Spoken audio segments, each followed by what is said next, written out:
हरिओम समाधिपाद सूत्र क्रमांक 40 परमाणु परमहतत्व अंत अस्य वशीकरण।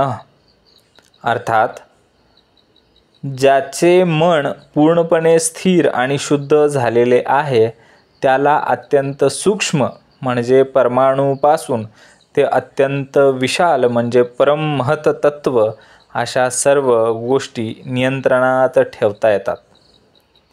या सूत्रामध्ये पतंजली असे सांगतात की ध्यान समाधी आणि चित्त निरोध या साधनेने जेव्हा साधकाचे मन पूर्णपणे शुद्ध एकाग्र आणि नियंत्रित होते तेव्हा त्या साधकाला सूक्ष्म आणि स्थूल या सर्व गोष्टींवर प्रभुत्व प्राप्त होते।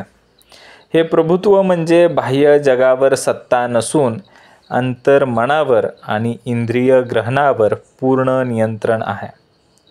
साधकाचे चित्त इतके परिष्कृत होते की ते सूक्ष्मतम अणूच्या स्वरूपावर आणि विश्वाच्या स्थूलतम स्वरूपावर एक समान ध्यान करू शकते, एकाच जागृतीने आणि एकाच शांततेने।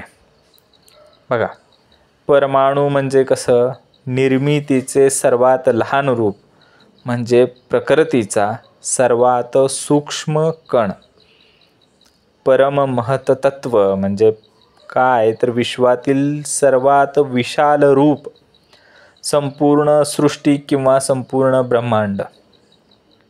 साधक जेव्हा आत्मसाक्षात्काराच्या मार्गावर पुढे जातो तेव्हा त्याचे चित्त इतके वश होते की त्याला दोन्ही टोकांचे म्हणजे सूक्ष्माचे आणि स्थूलाचे स्वरूप समजते।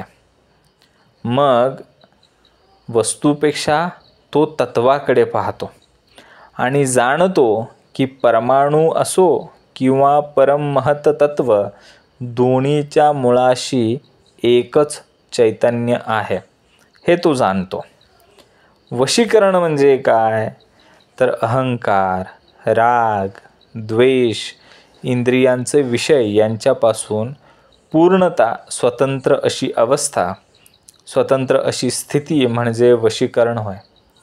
ज्याला ही अवस्था प्राप्त झाली आहे तो आत्मज्ञानी। त्याचे चित्त कोणत्याही परिस्थितीत स्थिर, निश्चल आणि समरस राहते। असा योगी न सूक्ष्मात हरवतो ना स्थूलात हरवतो, तो या दोन्हींच्या पलीकडे राहतो, साक्षी भावात। उदाहरण पहा, जसे एखादे आरसे स्वच्छ झाले की त्यात सूक्ष्म धूलिकण सुद्धा स्पष्ट दिसू लागतात आणि पर्वतही तितकेच स्पष्ट दिसू लागतात त्या आरशामध्ये। तसेच साधकाचे चित्त जेव्हा पूर्णपणे वशीकृत होते तेव्हा तो सूक्ष्म आणि स्थूल दोन्ही स्वरूपात सत्याचाच अनुभव घेतो।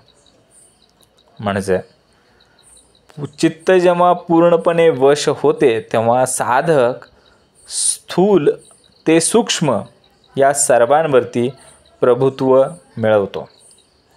धन्यवाद।